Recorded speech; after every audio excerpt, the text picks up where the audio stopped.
Good evening, you guys. It's Dr. Christie Hafer here tonight with our next connected interview date and series.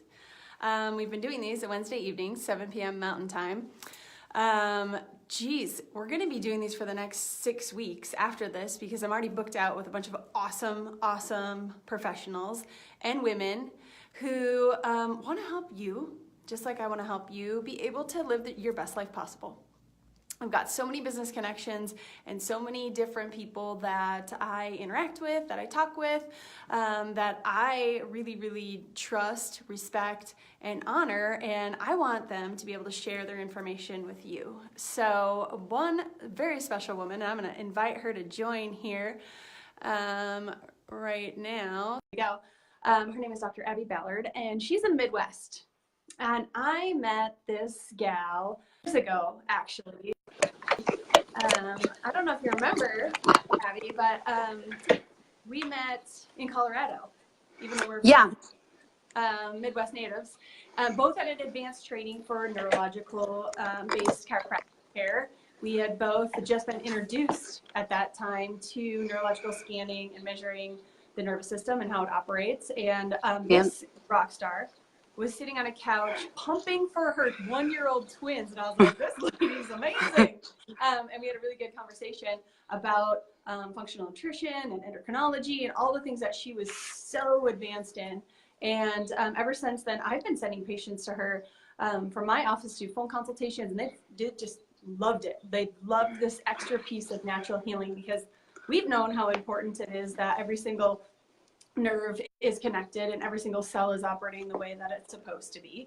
I just told a little teenager today about how important that is. I said, if we took off all your skin and all your bones and you were just left with your nervous system, I could still recognize you. So that's how important it is. And there's a lot of times when we've worn down our system to the point of these organs and glands need some extra support, and this gal is all about helping them operate that way. So Dr. Ballard had said, what we need to talk about is birth control and how it's affecting women, because 50% of us are women, but we've all gone through this cycle. And we're like, we want to be fertile, we don't want to be fertile. We want a baby, we definitely don't want a baby. But then how to balance that with hormones, with spouses, and with children, and keeping your sanity. So Abbie's going to help us through that. So Abbie, I'm gonna let you take it away a little bit here. Okay. Okay. Hopefully you guys can hear me well. And I had to turn off my ring light. It felt a little intense, but I have a lot to say on the topic. When I was invited to come and do this conversation with Dr. Hafer, she had an idea for the podcast, and then I just the interview, and I completely hijacked it. One of the things that I love to talk about and get to talk about a lot in my office is the cycle. It's the reason why a lot of women end up in my practice. And what I find so often is that we have a fundamental misunderstanding of how our bodies operate. We've just kind of been taught over time that we can disrupt the process and it's going to be completely fine. So just to kind of give you guys a little bit of background about how I arrived at this point and why this stuff is even interesting to me. As Dr. Hafer mentioned, I am, of course, a chiropractor. And then I have a couple different passions. I love pediatric-focused neurological chiropractic. Like, that is my jam. I said today to another patient, if I just don't know what it's like when people don't see kids in their office, they must have really sad practices. Boring, right? I know, right? It'd be so boring. But I have a couple other certifications. I have my pediatric certification, and I also have a second pediatric certification. I have a certification in internal health, a certification in acupuncture. I have another certification I'm working on in functional medicine. And after that, I'll be able to set for my boards in clinical nutrition as well. So this is something that is a lot of years in the making, to be able to feel like I have a really solid grasp on not just, one part of the body, not just the spine, like we have in chiropractic, but as chiropractors like Dr. Christie and I know, the neurology is, of course, is an integral part of a much bigger physiology. And so when we discount the importance of the way that things work together, it can really get us into a kind of a big pot of hot water. So I wanted to talk to you guys, and I made notes for myself because I really like to talk and I wanted to stay on time for you. I wanted to share my position on birth control, explain how it is that I see that we've kind of gotten ourselves into these hormonal messes over the years, and then give you some actual action steps for how to start to think about this differently and hopefully be able to resolve some of your issues. So first, I'm going to make a really bold statement and tell you guys, I really do not believe that women should be on birth control. It is not the way that our bodies were meant to be. We were meant to cycle. You were meant to have a cycle that starts, and that feedback from the body to the brain is what reinforces that connection. So you should have, when you start cycling, you should have irregular cycles. It's when we get years down the line and they're still not regular, that's when it's an issue and we need to dig a little deeper. You should have a change in, we get a little TMI here. You should have a change in vaginal discharge through the month. That's normal. That's a sign of ovulation. That's how we know that our bodies are doing what they should do. We should bleed. I know that is an unpopular opinion, but we should. It's what our bodies were meant to do. And I see a lot of women in my practice who have significant issues with those things and more. I have women who come in that have not had cycles in months. I have women who've been off birth control for a year or 2 years and can't get pregnant. I have perimenopausal women coming in with hot flashes and night sweats. I have women who come in that have been bleeding for 30 or 40 days at a time, and they are ready to get rid of that uterus. And the problem with all of this is the solution that we're given within the medical community. And really, when you think about it, I completely understand why they're given those options. You're given birth control, ablations, and hysterectomies. That's really our three options as women when it comes to regulating our cycle. When it comes to fertility, we have the blood sugar medications and Clomid, progesterone in the form of creams or pills or injections. And then if that doesn't work, then we move on to more advanced hormones and more advanced like cycle syncing, which is just a random thing that popped into my head.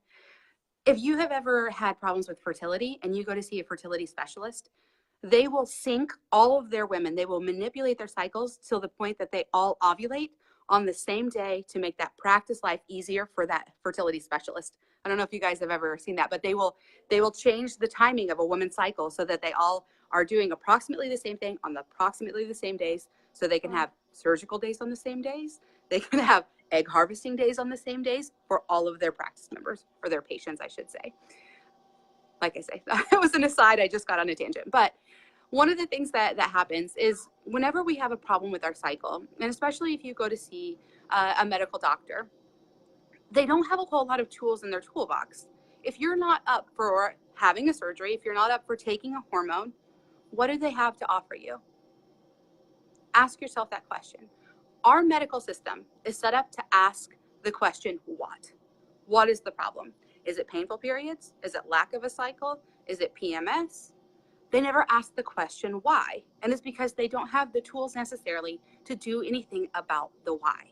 This is why so many of you maybe have had thyroid testing, and then it's not abnormal, but you're still symptomatic. And this is the same thing that happens with our female cycles, is that we may be having symptoms, but our labs look normal. And so everything's okay until it gets worse. It's okay. So I want to explain to you guys how the cycle works. Like fundamentally, how do we arrive at a menstrual cycle? And then explain to you what it is that birth control does, and then things that I see happening to my patients that are on birth control and on birth control long term. So you have a gland in the brain called the hypothalamus. It sets up high, way up here. And it acts as a funnel. Think of a little funnel like this.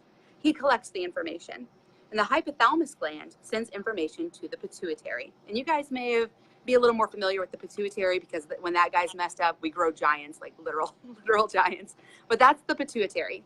He sends out marching orders. So kind of think of them as like the colonel and the general. So you have the hypothalamus that collects, and then the pituitary that bosses. And the pituitary tells the thyroid, the ovaries, the uterus, and the adrenals what to do. And then they do it. And then they send information back to the brain. That's called a feedback loop.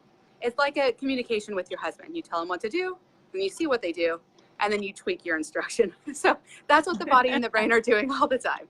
You know, like, oh, that's not where those towels go, but it's okay. So in the beginning, as we start cycling, The brain is going to be communicating with the body, and the body's going to be trying to figure out how to do what the brain is telling it. And then it sends information back.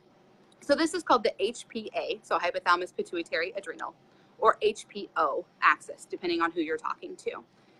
If you're a girl and you're 12 and your body is trying to figure out your cycle, it's going to go through those motions, and the motions aren't going to be great. It's going to give the uterus and the ovaries instructions, and they're going to do some things, but they're not going to do everything correctly. And then the ovaries and uterus are going to go, I don't know, man, this is what I did. And then the hypothalamus is going to go, great, and tell the pituitary, and the pituitary is going to go, let's fine tune this a little bit, girls. But I want you to know, in the first half of your cycle, your ovaries and uterus are doing different things, right? Your uterus is growing a nice lining, like a beautiful, fluffy lining. And it's there so that as you ovulate, those eggs, when they become fertilized, have a nice place to land. If they don't land or that egg isn't fertilized, we shed that lining in the second half of the cycle. So in the first half of the cycle, a few things are happening. Within the uterus, again, we're growing that lining. But inside the ovary, we're doing something that's different than what we typically think of. When we think about ovulation, most typically women think about a single egg. We make an egg, prep that egg, we release that egg. You're making more than one. My boys say that I'm laying an egg. Every month. That's perfect. Moms, just guys, be prepared. Mom's laying the egg.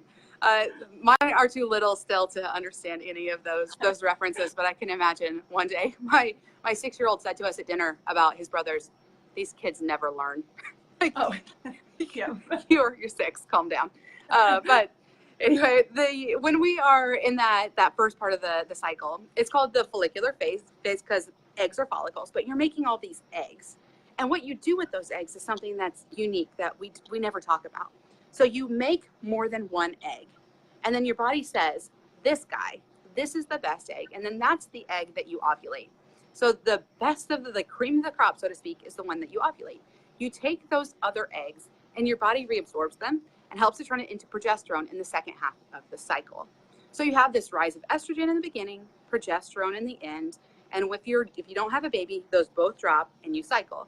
If you become pregnant, progesterone stays high, and we rely on the uterus to maintain that progesterone level until about 13 weeks, and then the baby's big enough that the placenta carries on the pregnancy. This is why most miscarriages occur in that first trimester. So now I want you guys to think about birth control and what it does. So if you have an irregular cycle, and we're just going to regulate that cycle, or maybe you have a heavy cycle, or you have a crampy cycle, we go, oh, you know what we can do? We can put you on a birth control. It's going to fix that. But I can tell you, taking a medication and thinking that it made you healthier is like taking a loan and thinking that you're wealthy. Like they're different things, okay? It's not going to give you correction, but it's certainly going to give you manipulation. It's going to force or stop or control a process. Now, this is not an attack of conventional medicine. This is just things the way that I see it. If you take a birth control pill, it stops certain things from happening. That's exactly what it's designed to do. So if you take a birth control pill, what do you think happens to that communication between the pituitary and the ovaries and the pituitary and the uterus? It doesn't have to happen anymore. It doesn't have to happen. So if you can picture hypothalamus and pituitary and the 4 little glands down here, and they're all sending information back up, we've cut out half of that communication. And I used this analogy the other day, but it's because it's an effective analogy. If I were to put you on a blood sugar medication and then leave you on that blood sugar medication for years and take you off all of a sudden, nobody would be surprised that you couldn't control and maintain your blood sugar. But we do that with women in birth control all the time. I just had a girl who was on birth control for 9 years, came off it, is not cycling for 60 days at a time. And her medical doctor said to her, her OB said, don't you know it's so important that you cycle? Because if you don't cycle, that's when the uterine lining builds up, and that's when you can develop cancer. I was like, isn't this the same medical doctor, the same OBGYN that told you that she wanted to put you on Mirena? She's like, yes. It's like, have you ever listened to the Mirena commercials that say that your cycle will get lighter and lighter and over time may stop? So this doesn't make any sense. But this is what happens. We manipulate that cycle. And in cases of things like Mirena, like an IUD, or like things like Implanon, anything that you implant, or depot shots, those are sustained release hormones. Like your body doesn't get a break from those. You're just on, in some cases, pregnancy dose estrogen for months at a time. So your body thinks that it's pregnant.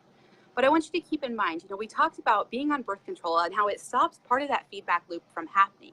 It physically stops communication between the ovaries and the uterus and the brain because your body doesn't need to do it. If you don't use it, you lose it, just like with exercise. So if that cycle is not happening, that feedback loop is not happening, your body will get lazy about it. And so when you go off birth control, be prepared to be like, wow, my cycle is a little weird. My cycle is a little heavy. This is the second thing I want to talk to you guys about. I talked to you about estrogen and what happens in the cycle, how estrogen is high in the beginning and then drops at the end. What happens in that second half? That second half is when we're reabsorbing the eggs. What does birth control do? Stops you from ovulating. So over time, you can get a big spread between estrogen and progesterone. And that big spread between estrogen and progesterone, that's your heaviness, that's your clotting, that's your cramping, that's your painful cycles. That estrogen progesterone balance is fertility issues. So we have a generation of girls that it's like a big experiment. And there's a great book called The Pill by Alexandria Bennett and Bennett and Pope. Those were the authors, where they talk about this, how the long-term trials, we're just starting to see this because we have now multiple generations of women who have been on birth control. And they're putting girls like, I am 34 next week. They're putting girls my age, we've been on birth control since we were 13, 14 to regulate our cycles, and we're not having kids till we're 30. That's a significant amount of time not to use your hormone systems. And now we're at a 12% infertility rate. This is making an impact on not just our health, but the health of the next generation of kids, because depleted women will grow depleted kids if they can have them. So I want you guys to kind of keep that in the back of your mind. So when we choose birth control as our option, and trust me, I get it. I've got 4 kids. I don't need any more right now. But when we choose birth control as our option, we can set ourselves up for a number of different consequences that are not readily talked about. It's your average office visit with your OBGYN. So that's kind of the next thing I wanted to talk about, like the long-term consequences. I mentioned the fact that when we come off birth control, we have to try to jumpstart this process. And I've had patients in my office, as I mentioned, I have 4 kiddos, and we have had 11 Ballard family chiropractic babies. So 11 infertility cases that have conceived and had babies at my office. So I've had girls that have come in and been like, oh, I did Depo for 3 years and I've been off it for a year and I'm still not pregnant and I don't know what's going on. Like, I hear that a lot. Actually, I had a girl that just started care last month. She started the Depo shot at 13. I don't know why, but that happened to her. So as we start these birth control does a couple different things. It depletes nutrients, things like our B vitamins, our zinc, our vitamin C. And these are nutrients that are essential for immune system function and adrenal balance. And so when we are on birth control and we're on birth control long term, we can skew the immune system towards a state of autoimmunity. And we're starting to see that in published literature now. There's not a meta-analysis yet, but there is a review of the literature, which is like the second best thing, where we actually are starting to see that connection between birth control usage and autoimmune disease. And if you guys have been paying attention to the news, you know that the United States as a whole are getting sicker and sicker and sicker, even though we're spending more and more and more on medical care. And I truly feel that this is a piece of the puzzle. The other thing that we don't think about is the fact that as we're taking these artificial hormones, we're increasing risk for breast cancers later on in life. You can use some iodine to protect yourself, but it's a real risk. I had a patient that's been 3 years ago now that I sat down and did a consultation with, and she and her husband did not have kids. They didn't want any, and she'd been on birth control for 19 years without any breaks. And I told her, if you guys are really serious about this, then I want you to consider the vasectomy. Like, really need to get serious about it because I'm concerned about your risk for breast cancer. And she got her breast cancer diagnosis 3 months later. I was like, oh man, that sucks.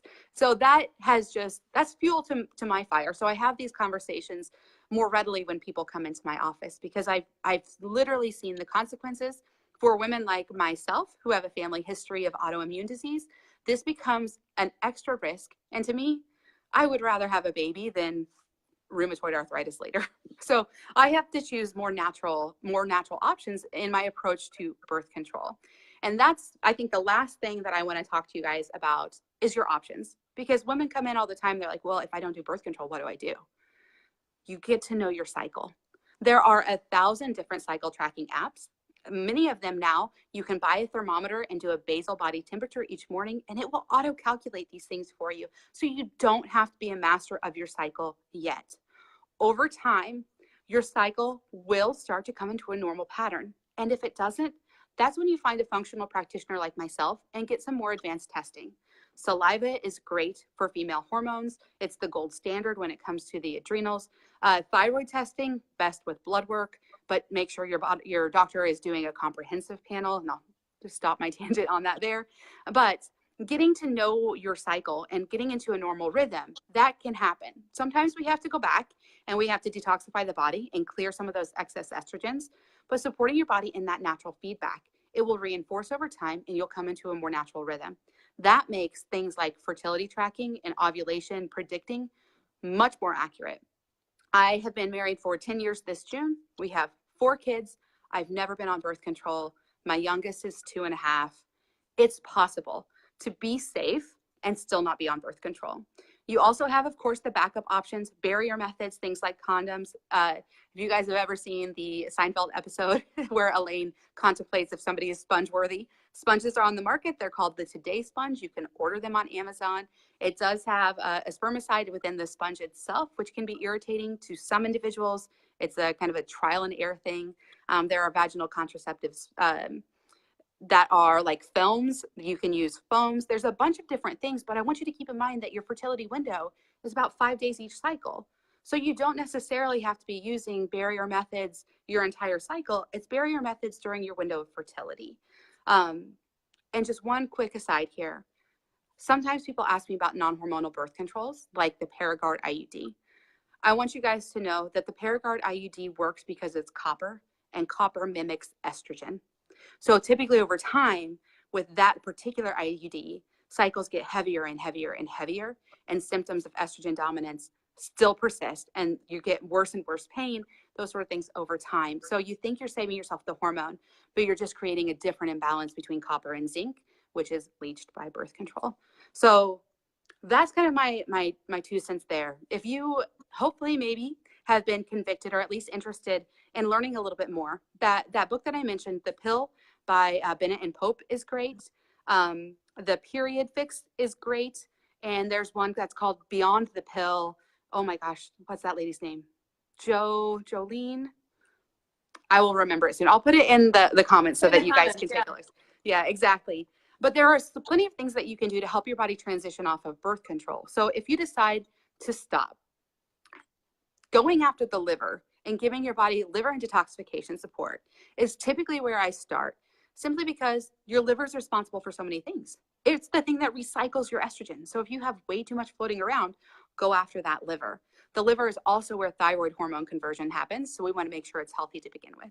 But we also need to help to reconnect that body and brain. And a lot of that is time, but you can use targeted nutrition to help to correct that.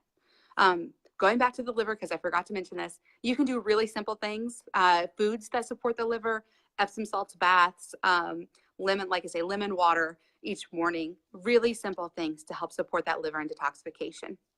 And then, like I say, there are some very specific supplements. I hesitate to mention any of them to you because as a functional practitioner, everybody's body is unique and different. And so what works for Christy may not be appropriate for the next person that I sit down across from based on their history. And so there are a lot of natural things that you can do, but make sure you find somebody that knows about this stuff and can help you find the thing that's best for you. If you guys want to know more about detoxification to help that liver, if you've decided that this process is just not right for you, we do have an event at my office coming up. It's just a Facebook Live event, very much like this. I'm going to talk about detoxification. That's coming up on May 21st at 8 p.m. So it'd be 7 p.m. you guys' time. So just wanted to mention that today before we hop off, in case any of this has struck a chord with you. Yes. Oh my gosh. Thank you so much. And I'll have you post your practice because people might not even know who your practice is in the comments also. So they can at least follow you on social media because Dr. Ballard's been full of information for us. And there's two things I was going to also say when you were talking about the estrogen imbalances, as you had mentioned, and those are the cancers we're all afraid of, right? They're all estrogen dominant cancers and they start taking over. Yes. And a question on here was, does having a tubal ligation mess up hormones? You know what? In theory, no. In practice, yes. I'm not exactly sure what it is. I've never had a man come in and tell me that their vasectomy changed anything for them, but I've had a number of women, my older sister in particular. I'm going to share Annie's story just because it hits close to home. Of course, for me, she's my sister. Annie wanted a non-hormonal option. She was given Paragard. One of the risks of Paragard is tubal pregnancies. So Annie got pregnant, had a tubal pregnancy, announced the pregnancy to my family because she was having a lot of cramping. She was afraid she was miscarrying. Later that afternoon, that tube ruptured. So she lost that tube, lost the pregnancy, and then later had her other tube tied. And those significant changes in the tubes and the being pregnant and the not pregnant, it threw her hormones for a freaking loop. Now Annie, of course, is a giant advocate against Paragard and for very obvious reasons. But I can tell you that was a hard transition for her. After her body normalized from the pregnancy hormones, she still was not 100% for a long time. And it's something that we've still been working through with some testing and nutritional supplements to try to tweak that. But one of the things that she was very deficient in was zinc, because it was Paragard and it was copper, and copper displaces zinc. So sometimes you got to go back and fix those foundational nutritional deficiencies that maybe were caused even before you had the tubal ligation. And that can be sometimes the key to fixing the imbalances after the fact. Mm-hmm. And thinking about the fact that it was clipped, so now we've not only cut the tube, we've cut the neurology, we've cut the blood supply between that ovary and uterus. So it definitely throws that cycle off. And we see a lot of women for that too. And often when they're to the point that they need functional nutrition and functional support, we're sending them to Dr. Ballard to do a phone consultation because she knows her stuff, reads between the lines. When you might get a blood panel back or a saliva test back, and it's, it might say, oh, you're within normal. And one thing that Dr. Ballard does is read between the lines and say, yeah, normal. But let's look at the ratios. Let's look at what's actually, might be causing some of this. So brilliant. It's been amazing working with her, setting her patients, getting that co-care with her, because that combination of now they're well adjusted, their nervous system's working appropriately, let's support what's been damaged and needs a little extra support, and getting down to the bottom of it. So a little CSI there with her, and that's been awesome. We've absolutely loved it, and we loved having you. So thank you for coming on here. Thank you guys for tuning in. This, of course, is going to be posted, and we'll post in the link some of the resources where you can reach out to Dr. Ballard, watch her class live. You said next week?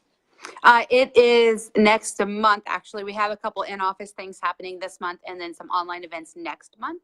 So we'll have that Detox Essentials class on May 21st, and then we actually are launching a group detoxification program on June 10th. So if any of you are interested in that, please tune in. We'll be sharing some more details in the future.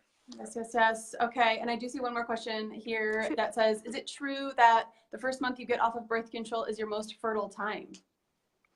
I have heard that from a few girls, that they came off birth control and they're immediately ovulating. What I think happens is that it's almost like a rebound effect, that we've been signaling and signaling and signaling. And we see this sometimes with our kids with neurodevelopmental disorders. At the end of it, the brain is just screaming at the body to try to get a response. So as soon as that birth control is gone, boom, we are ovulating. It's not like that for every girl. Some girls, they come off it and there's no cycle in sight. So I can't say that, that's every woman. I have had a few cases where they were able to come off birth control and immediately get pregnant, but I can tell you that's more rare for me than to have the girls in my office who are going, I don't know, I did this, and I'm still not pregnant, and it's been 3 months or 6 months or a full year. The vast majority of medical doctors or OBGYNs are not going to consider it infertility until we're at least at that year mark. So I typically get people around that between like 6 months and the year where they're going, I don't know what else to do and I can't get any help. So I am fortunate enough to get to be the person that helps. And I just wanted to mention one other thing to you guys, because of the population of people that I get to take care of in my practice, so many of them come in and say, I know something's wrong with me, but the testing doesn't show it, and I don't know what to do. If you are having symptoms, that's your body's way of telling you something. So even if it's normal, like allergies are normal, and asthma is normal, and heavy cycles are normal, and you can just get an ablation and not have to deal with it, it's not normal, guys. And there are answers, and you just have to be willing to look and find practitioners that are willing to look with you. Yes. That's my rant. Oh my gosh. I love it. No, it's great. It's great. And I mean, fertility is such a sensitive subject for many of us, especially people that are trying to get pregnant, unable to, it's super disappointing. Or people that cannot maintain a pregnancy. That's of course devastating when there's a lot of pregnancy loss and getting people to build their system back up so they can support a pregnancy. I know your practice does that as well as ours. So definitely reach out. I want you guys to stay tuned. So watch, hop on Dr. Ballard's live that she does, gain a bunch of more information and insight. Stay tuned to ours, because next week we will be talking to someone about emotional balance. So chiropractors are constantly talking about, about the 3 T's: thoughts, traumas, toxins, and the thoughts side of this and interfering with our nervous system is going to be obviously highly important, especially if you've been suffering from something, PTSD or fertility or PMS. Maybe your husband's having PTSD from your hormone cycles. So tune in next week too, right? And thank you so much for joining us, Dr. Ballard. You have a great evening. You know it's late there, and I'll catch you guys next week. Okay. Thanks for having me. Thanks for listening, guys. Bye now.